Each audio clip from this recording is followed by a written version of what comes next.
মধ্যপ্রাচ্যে নতুন করে সংঘাতে শঙ্কা জাগিয়েও শেষ পর্যন্ত হরমুজ প্রণালীতে নৌ অভিযান প্রজেক্ট ফ্রিডম স্থগিত করেছে মার্কিন প্রেসিডেন্ট ডোনাল্ড ট্রাম্প।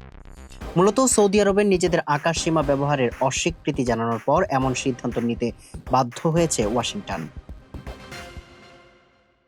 মধ্যপ্রাচ্যের উত্তাল সমুদ্রে হঠাৎই থেমে গেল মার্কিন রণতরীর গতি। অবরুদ্ধ হরমুজ প্রণালীতে আটকে পড়া জাহাজ উদ্ধারে ট্রাম্প প্রশাসনের উচ্চাভিলাষী প্রজেক্ট ফ্রিডম আপাতত ফাইলবন্দি। এনবিসি নিউজের দাবি, রিয়াদের আপত্তির মুখেই এই পিছুটান।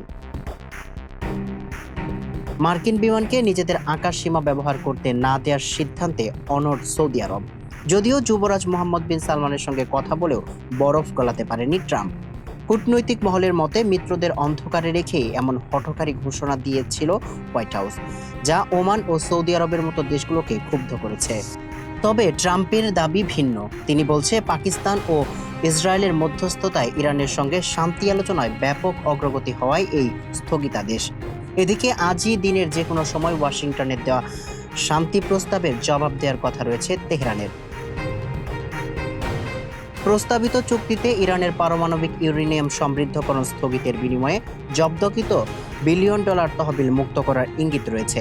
তবে শান্তি আলোচনার মাঝে ইরানের স্পিকার মোহাম্মদ বাঘের গালিব সামাজিক যোগাযোগ মাধ্যমে মার্কিন অভিযানকে উপহাস করে একে ব্যর্থ অপারেশন হিসেবে অভিহিত করেছে।